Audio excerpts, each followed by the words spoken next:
Bismillahirrahmanirrahim. Assalamualaikum warahmatullahi wabarakatuh. Alhamdulillahilladzi hadana lihada wa ma kunna linahtadiya laula an hadana Allah. Asyhadu an la ilaha illallah wahdahu la syarikalah wa asyhadu anna Muhammadan abduhu wa rasuluh. Allahumma salli wa sallim wa barik ala sayyidina Muhammad wa ala alihi wa sahbihi ajma'in wa ba'du. Qala al-musannifu rahimahullahu ta'ala wa nafa'ana Allahu bihi wa bi'ulumihi fid darain amin. Telah berkata Imamul Allamah Syekh Abdul Qadir Al-Jilani, semoga Allah Ta'ala merahmatinya dan kita mendapat manfaat serta barakah ilmunya. Nasihatilah diri sendiri sebelum menasihati orang lain. Wahai gulam, pertama-tama sekali hendaklah engkau menasihati dirimu sendiri. Kemudian barulah engkau menasihati orang lain. Selidikilah lubuk dirimu terlebih dahulu. Dan jangan berani mengatakan sesuatu kepada orang lain sedang dalam dirimu masih ada yang perlu diperbaiki. Celaka engkau, bagaimana engkau hendak menyelamatkan orang lain sedangkan engkau masih buta. Bagaimana si buta boleh memimpin orang yang celak? Orang yang memimpin manusia itu ialah orang yang celak, bukan orang buta. Orang yang boleh menyelamatkan manusia dari lautan yang dalam ialah orang yang terkenal pandai berenang. Samalah dengan orang yang boleh memimpin manusia kembali kepada Allah Azza wa Jalla ialah siapa yang sudah mengenal Allah. Adapun orang yang jahil tidak kenal Allah, bagaimana dia dapat menunjukkan jalan Allah? Tidak boleh engkau berkata apa pun terhadap tindakan Allah Azza wa Jalla. Engkau harus mencintainya dan beramal apapun ialah kerana dia, bukan kerana manusia. Begitu juga engkau harus takut kepadanya, bukan kepada yang lain. Dan semua ini hanya berlaku dengan hati, bukannya dengan lidah. Ini juga berlaku dalam khalwat, yakni di waktu engkau bersendirian, bukan di hadapan orang ramai. Jika tauhid di pintu rumah dan syirik pula dalam rumah, maka itulah yang dikatakan munafik yang tulen. Awas kamu, jangan sampai lidahmu yang bertakwa sedangkan hatimu menderhaka. Lidahmu bersyukur sedangkan hatimu membantah.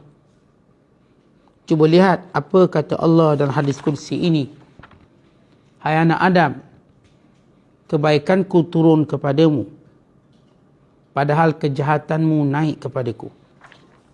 Muslimin dan muslimat sedang penonton yang dirahmati Allah sekalian. Tajuk yang dibawakan kepada kita pada hari ini iaitu penting menilai diri sendiri, menasihati diri sendiri sebelum menasihati orang lain. Tabiat suka memberi nasihat adalah satu tabiat yang baik. Bahkan memberi nasihat itu punya banyak kelebihan. Kita tahu bahawa Islam ialah agama nasihat. Bahkan nasihat itu menjadi imaduddin, tiang kepada agama. Sabda Nabi SAW, ad-dinun nasihah. Agama itu ialah nasihat. Kerana kita saling nasihat, menasihatilah, maka Islam tersebar, berkembang dengan begitu cepat. Dan nasihat ini merupakan kerja para Nabi. Kerana itu nasihat ini mulia. Semua para Nabi alaihimussalatu wassalam, mereka ini merupakan ahli nasihat. Allah Ta'ala berfirman menyatakan bagaimana peranan mereka. Uballighukum risalati Rabbi wa ansahu lakum wa a'lamu minallahi ma la ta'lamun. Dalam suratul A'raf ayat 52 Allah Ta'ala berfirman dalam menceritakan kisah Nabi Nuh AS. aku menyampaikan risalah-risalah Tuhanku, yakni perintah-perintah Tuhanku. Wa ansahu lakum, dan aku senantiasa menasihati kamu. Wa a'lamu minallahi ma la ta'lamun, aku tahu tentang Allah apa yang kamu tidak tahu. Dan nasihat ini juga mulia kata ulama, kerana ini bai'ah umat Islam dengan Nabi SAW. Jarir bin Abdullah meriwayatkan, bay'atu Rasulullah sallallahu alaihi wasallam ala iqamis salah wa ita'iz zakah wa nushi li kulli muslim. Saya telah berbai'ah kepada Nabi SAW untuk mendirikan solat, mengeluarkan zakat dan memberi nasihat kepada sekalian orang Islam. Dan nasihat juga merupakan dalil kemuliaan seseorang. Dalil kemuliaan satu kaum, satu bangsa, satu tamadun. Ketika mana Allah Ta'ala memuji umat Islam, kerana umat Islam suka memberi nasihat. Allah Ta'ala berfirman, kuntum khaira ummatin ukhrijat linnas, ta'muruna bil ma'ruf wa tanhauna 'anil munkar wa tu'minuna billah. Kamu sebaik-baik umat manusia yang dipilih, kerana kamu menyuruh perkara yang baik, mencegah perkara yang mungkar, dan kamu benar-benar beriman kepada Allah. Maka khairiyah hadhil ummah, kebaikan umat ini kerana suka memberi nasihat. Dan yang kelima, kerana siapa pun yang memberi nasihat, dia telah menjadi khalifah atas muka bumi ini. Makna khalifah yang sebenar. Sebab itu kata Hasan al-Basri, ma zala lillah nasun yansahuna lillah fi ibadihi wa yansahuna li ibadillah fi haqqillahi alaihim wa ya'maluna lahu fil ard bin nasihah ulaika alladhi khulafa'ullahu fil ard. Kata Hasan al-Basri, sentiasa ada bagi Allah itu manusia yang dia akan nasihat kerana Allah kepada hamba-hamba Allah, dan menasihati hamba-hamba Allah bagi melaksanakan seluruh perintah Allah Subhanahu Wa Taala. Dan mereka ialah kaum yang senantiasa beramal dengan nasihat. Mereka lah sebenar-benar khulafa'ullah fil ard, pemimpin-pemimpin Allah ataupun khalifah-khalifah Allah di atas muka bumi ini. Dan yang keenam, kerana orang beriman itu memang suka beri nasihat. Di antara kata-kata yang masyhur yang menyebut al-mu'minuna nasahah wal munafiquna ghashashah. Orang beriman sebenar memang pemberi nasihat. Sedangkan orang-orang munafik ialah penipu-penipu, pembohong-pembohong. Dan yang ketujuh, tanda seorang itu menyayangi seseorang, maka dia akan suka memberi nasihat. Kata Imam Haris Muhasibi, ketahuilah, sesiapa yang menasihatimu, bererti dia mencintaimu. Sesiapa yang mengampumu, bererti dia telah menipumu. Sesiapa yang tidak ingin menerima nasihatmu, maka dia bukanlah saudaramu. Jadi kesimpulannya tuan-tuan sekalian, daripada 7 kelebihan memberi nasihat, menjadikan secara umum manusia suka memberi nasihat. Tetapi perlu kita ingat, memberi nasihat bukanlah mengaibkan. Memberi nasihat dalam definisi yang disebut oleh ulama ialah kita inginkan kebaikan kepada orang yang dinasihati. Tetapi sebelum kita inginkan kebaikan kepada orang yang kita nasihati, kenapa tidak kebaikan ini kita ambil dulu? Kalau kebaikan ini kita ambil dulu, maka bermanfaatlah kebaikan yang kita nak beri pada orang lain. Pepatah Arab menyebut, faqidu syai' la yu'ti. Orang yang tak ada apa-apa, apa dia nak berikan? Tuan-tuan, kita sebelum nak beri duit ke orang, kita kena ada duit. Sebelum kita nak tolong orang, kita mesti gagah. Sebelum kita nak ajar orang, kita kena pandai. Dan sebelum kita nak beri nasihat pada orang, kita sendiri beramal dengan nasihat tersebut. Sebab itu kata Syekh Abdul Qadir, wahai gulam. Gulam yang ni panggilan kepada budak. Budak ni maksudnya hamba. Dan ini adalah maqam muhasabah. Hei budak, sini budak. Faham wahai budak. Kerana bila seorang itu dia nak belajar, dia kena merendahkan diri. Dia kena melihat orang yang dia belajar tadi tinggi pada dia. Maka dia tak kisah kalau dipanggil dengan panggilan yang rendah, tujuan supaya dia tahu bahawa apa yang nak disampaikan ini mesti diberi perhatian. Wahai gulam, wahai budak, dengar sini. Pertama-tama sekali hendaklah engkau menasihati dirimu dulu. Tuan-tuan, apa pun kita nak buat, perintah Allah dalam bab sembahyang, puasa, zakat, haji, kita dulu yang buat. Maka nasihat yang keluar daripada mulut kita berkesan dan memberi manfaat. Kerana itu Allah Ta'ala sebut dalam Quran, Ya ayyuhallazina amanu lima taquluna ma la taf'alun. Kabura maqtan 'indallahi an taqulu ma la taf'alun. Wahai orang-orang yang beriman, kenapa kamu mengatakan sesuatu yang kamu tidak melakukan? Amat besar kebencian di sisi Allah bila mana kamu mengatakan apa yang kamu tidak lakukan. Baik, nasihat ini ialah kita mengatakan sesuatu. Kerana bila seorang beri nasihat, nampak dia baik, nampak dia sempurna, nampak dia bagus. Itu secara umum. Dan orang yang diberi nasihat pula nampak rendah, nampak bawah. Ini secara umum. Kenapa kita melihat nasihat dengan pandangan umum tadi? Namun, kita nak mengetahui nasihat ini secara khusus. Bukan secara umum yang beri nasihat nampak mulia, yang dengar tu nampak macam ini. Tetapi nasihat ini sebenarnya saling menunjukkan kita perlu memerlukan, menunjukkan kita saling menyempurnakan, menunjukkan kita senantiasa berkasih sayang. Kita perlu bina dulu makna nasihat itu dengan sempurna. Kalau nasihat itu berarti kita mengaibkan, maka sampai bila kita tak akan dapat kebaikan. Tapi nasihat ini, kita kena bina dia dengan ukhuwahnya, kasih sayangnya, saling lengkap melengkapinya, saling ingat mengingatinya. Maka itulah kita orang beriman. Kerana itu bila Nabi SAW menyatakan, Al-mu'min lil-mu'min kal-bunyan, yashuddu ba'duhu ba'duh. Orang beriman dengan orang beriman yang lain, hubungannya seumpama bangunan yang menguatkan antara satu sama lain. Al-mu'min mir'atu akhi. Orang beriman itu cerminan kepada saudaranya. Umpama orang beriman itu dicubit paha kanan, paha kiri tersakit jua. Itu orang beriman. Waktu kita menasihati dia, kita juga terasa apa yang kita nasihati. Bukan kita melepaskan nasihat hanya untuk dia, kamu je kena buat sebab kamu ada masalah. Kami, okey. Sebab itu kata Syekh Abdul Qadir, sebelum kita menyampaikan nasihat itu pada orang lain, selidik diri kita dulu. Tengok diri kita dulu. Apakah masih ada yang perlu diperbaiki? Tuan-tuan, ia bukan bermaksud bahawa tunggu kita baik, baru nak suruh orang baik. Bukan begitu. Kalau begitu, tak akan ada yang sempurna.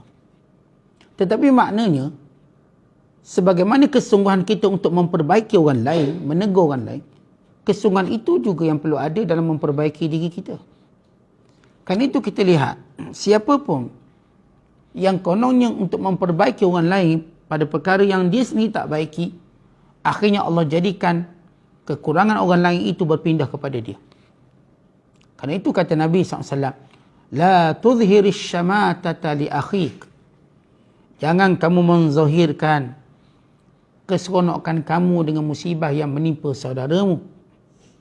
Kerana Allah pasti akan menyembuhkannya dan menguji kamu pula dengan uji yang tadi. Kita tengok. Dia ni tak pandai didik anak, kata kita. Seorang anak dia tak sembahyang, ni mencuri, ni merompak. Lalu kita pun tegur dia. Kita kata, awak ni tak reti didik anak ke? Kita marah. Tanpa kita sedar, kita juga ada anak. Akhirnya penyakit yang ada pada anak-anaknya berpindah pada anak-anak kita pula. Kenapa? Kenapakah tujuan kita memberi nasihat tadi? Sebab itu hati-hati. Siapa pun yang memberi nasihat orang lain, ingat, apa yang dinasihati akan berbalik pada dirinya cepat ataupun lambat. Kalau kita kata pada dia, jangan tidur masa kuliah, sebagai contoh. Kita kata, bukan dengan tujuan nasihat, cuma kita nak perli. Last kali kita pula tidur dalam kuliah. Sama. Kerana itu, ingat, nasihat ini seumpama bumerang. Tuan-tuan, baling dia, dia akan kembali pada kita. Pastikan waktu kembali pada kita, kita pandai tangkap dia. Setiap kali seorang menasihati orang lain, nasihat itu kembali pada dia. Dan setiap kali dia menasihati orang lain, sebenarnya dia sedang menasihati dirinya sendiri. Sebab itu tuan-tuan, kita pertama sentiasa memperbetulkan niat dalam memberi nasihat. Kita sentiasa melihat konteks kandungan dalam nasihat. Dan kita sentiasa berdoa supaya kebaikan ini diperoleh oleh semua. Dan kita tidak pernah memandang rendah kepada orang yang kita nasihati. Mungkin hari ini dia tersilap. Esok lusa kita juga mungkin akan tersilap. Dan kita ada sifat memaafkannya. Jangan bila kita nasihati dia, kita tak nak maafkan dia. Sebagaimana kita juga ingin dimaafkan. Kemudian kata Syekh, celaka ke engkau. Bagaimana kita nak selamat orang lain sedangkan kita sendiri buta? Tuan-tuan yang nak tunjuk jalan pada orang buta, orang celik. Yang nak selamatkan orang lemas dalam lautan ialah orang yang pandai berenang. Dengan kata lain, kita ialah orang yang pertama, kita ialah orang yang dulu-dulu, yang paling awal berusaha untuk melakukan apa yang kita kata. Aisyah radhiyallahu ta'ala anha meriwayatkan, adalah Nabi SAW bila menyuruh sesuatu, bagindalah yang paling cepat melakukannya. Dan bila baginda SAW melarang sesuatu, maka bagindalah orang yang paling jauh daripada larangan tersebut. Tuan-tuan, ini Nabi SAW. Bila Nabi larang sesuatu, Nabi paling jauh daripada larangan. Kan itu kita lihat Rasulullah dengan ibadahnya, Masya Allah. Kalaupun Nabi tak cakap, sahabat lihat kesungguhan Nabi dalam ibadah. Nabi SAW dalam menuntut ilmunya dengan Jibril AS, luar biasa kesungguhannya. Tanpa Nabi beritahu pun, sahabat dah tahu Rasulullah orang yang suka menambah ilmu. Sehingga Allah berfirman kepada Nabi SAW, wa qur rabbi zidni ilma. Wahai Muhammad, katakan, wahai Tuhanku, tambahkan bagiku ilmu. Rasulullah SAW tak perlu beri nasihat sahabat supaya pemurah pun, sebab Nabi dan perbuatannya sudah pemurah. Baginda SAW tak payah suruh sahabat berani pun, kan Nabi dan kehidupannya amat berani. Kerana itu kita lihat apa yang Rasulullah nasihati itu apa yang ada pada baginda SAW. Bila kita nasihat apa yang tidak ada pada kita, maka ia menjadi racun yang kembali kepada kita. Kerana pasti niat tadi jadi tak betul. Tuan-tuan, bila kita penuh dengan amalan, maka niat tadi jadi betul. Tetapi kalau kita sendiri kosong daripada beramal, waktu kita nasihat orang lain, maka hati kita akan dipenuhi dengan sifat-sifat yang tidak baik. Kemudian kata Syekh lagi, tidak boleh engkau berkata apa pun terhadap tindakan Allah Azza wa Jalla. Ini nasihat yang paling utama. Kita dah cerita tentang mekanisme nasihat. Maka nasihat kita, kata Syekh Abdul Qadir, ialah apa yang Allah Ta'ala takdirkan kepada kita, jangan bantah. Kata ini yang paling suka dalam hidup. Bila apa yang Allah Ta'ala tentukan kepada kita, jangan bantah. Jangan rasa cerdik di hadapan takdir Allah. Dan jangan juga rasa terhina di hadapan takdir Allah. Bahkan jadilah orang yang mencintai takdir Allah. Jadilah orang yang redha dengan takdir Allah, suka dengan takdir Allah, bahkan gembira dengan takdir Allah. Kerana ia pasti paling baik. Paling baik dalam kehidupan kita. Sebab itu kita tak boleh pertikai apa yang Allah Ta'ala lakukan pada kita. Apa hak kita mempertikaikan sedangkan kita ialah makhluknya. Yang kewujudan kita tanpa kita minta, tapi kehendak Allah. Bukan tuan-tuan ada kontrak dengan Tuhan untuk wujud di dunia. Kita tak ada kontrak.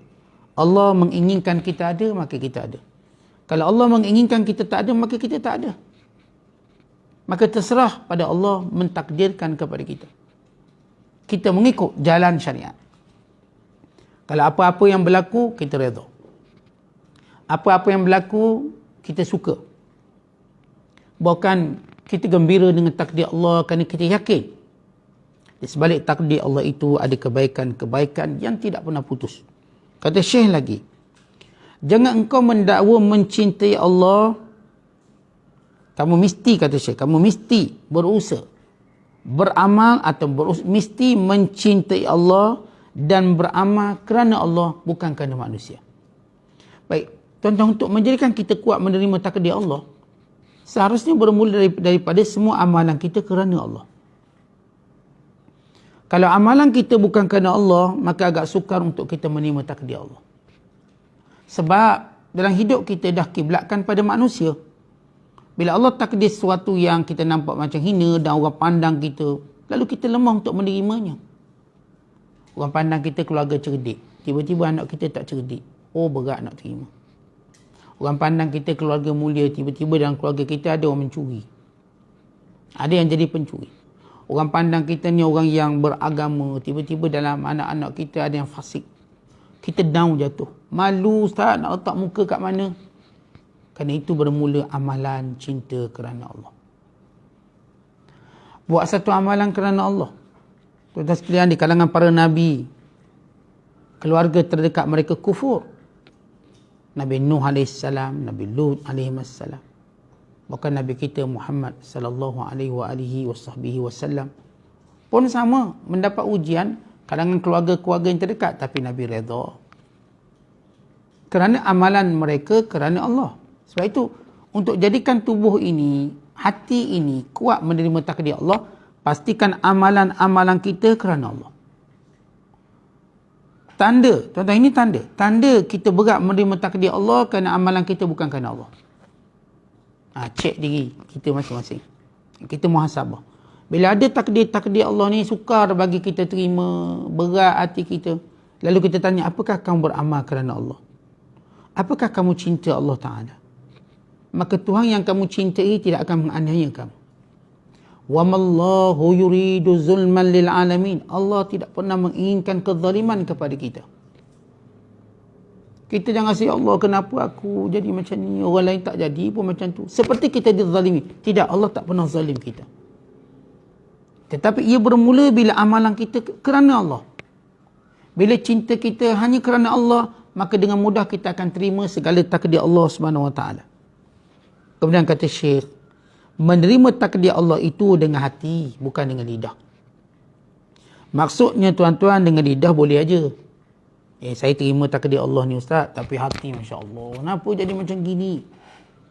Sebab nilai yang Allah lihat ketelusan dalam hati. Kerana itu kata baginda sallallahu alaihi wasallam, at-taqwa hahuna, at-taqwa hahuna, at-taqwa hahuna, wa asyara ila sadrihi. Takwa di sini, takwa di sini, takwa di sini. Merujuk kepada dalam hati. Dan hadis yang kita bacakan sebelum ini, iza salahat salahal jasadu kullu, wa iza fasadat fasadal jasadu kullu, ala wahiyal qalb. Hati ini bila dia elok, seluruh anggota badan elok. Kalau hati ini rosak, seluruh anggota badan itu rosak. Oleh sebab itu, penerimaan takdir kita datang daripada hati, bukan lidah. Dan juga berlaku ketika mana kita berkhalwat, bersendirian, bukan depan orang ramai. Syekh memberi satu analogi. Tuan-tuan tak guna.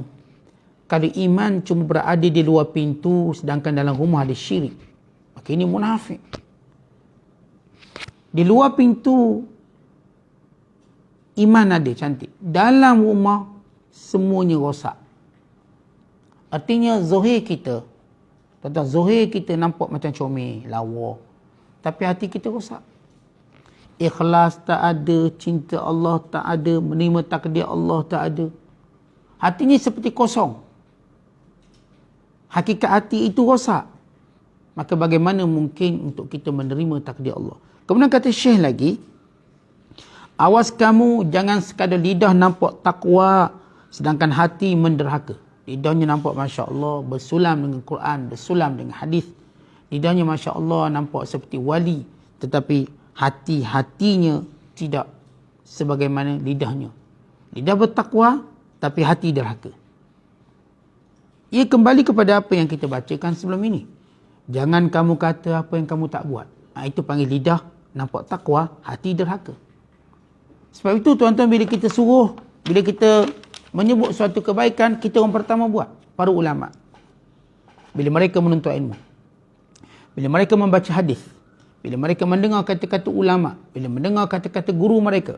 Kesungguhan mereka yang pertama ialah beramal dengan apa mereka simpang ilmu itu dengan beramal. Ketika mana kita simpang ilmu itu dalam buku, dalam kitab, dalam catatan, dalam komen, mereka menyimpannya dalam amal. Kerana itu mereka kuat. Tuan-tuan, hari ini, ilmu kita tidak disimpan dalam amalan kita. Ilmu kita disimpan hanya dalam catatan-catatan zahir kita. Ilmu kita hanya disimpan pada catatan-catatan media kita. Tapi kita tidak menyimpang ilmu kita dengan amalan. Sebab itu kita cepat dan mudah lupa. Kerana itu simpanlah ilmu dengan amalan. Mereka bila baca satu hadis, mereka beramal dengan hadis tersebut. Bukan kata mereka, zakat bagi setiap hadis yang kami dengar sama seperti zakat unta. Bagi 5 hadis kami akan beramal satu. Yang dimaksudkan amal satu ni bukanlah, oh Ustaz, hadis tentang puasa, zakat, haji, kami buat haji je. Yang lain kami tak buat. Bukan begitu. Maksudnya dalam ilmu-ilmu yang tambahan, yang wajib itu mesti. Tambahan baca tentang itu, tentang ini. Lihat bila para ulama membaca hadis tentang kelebihan berbekam sebagai contoh. Nabi berbekam, lalu mereka pun berbekam. Bukan kerana mereka fikir nak sihat dulu, mereka berfikir untuk mengikut Nabi SAW terlebih dahulu. Bila mana Nabi mencium Hajar Aswad, mereka juga mencium Hajar Aswad. Kerana apa? Bukan melihat kemuliaan Hajar Aswad dulu, tapi melihat kemuliaan amalan Nabi SAW terlebih dahulu. Sebab itu kata Umar Al-Khattab, ketika mana mencium Hajar Aswad, aku mengetahui kaum batu tidak memberi manfaat, tidak memberi mudarat. Laula anni ra'aitu Rasulullah sallallahu alaihi wasallam qabbalak ma qabbaltuk. Kalau tidak kerana aku melihat baginda sallallahu alaihi wasallam pernah menciummu, nescaya aku tak cium.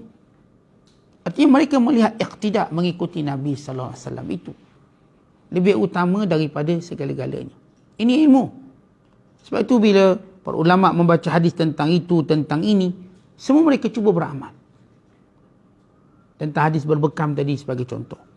Baginda SAW memberi upah tanpa ditetapkan berapa. Nabi bagi je. Maka ini antara cara para baik sahabat, baik para ulama beramal dengan hadis tersebut.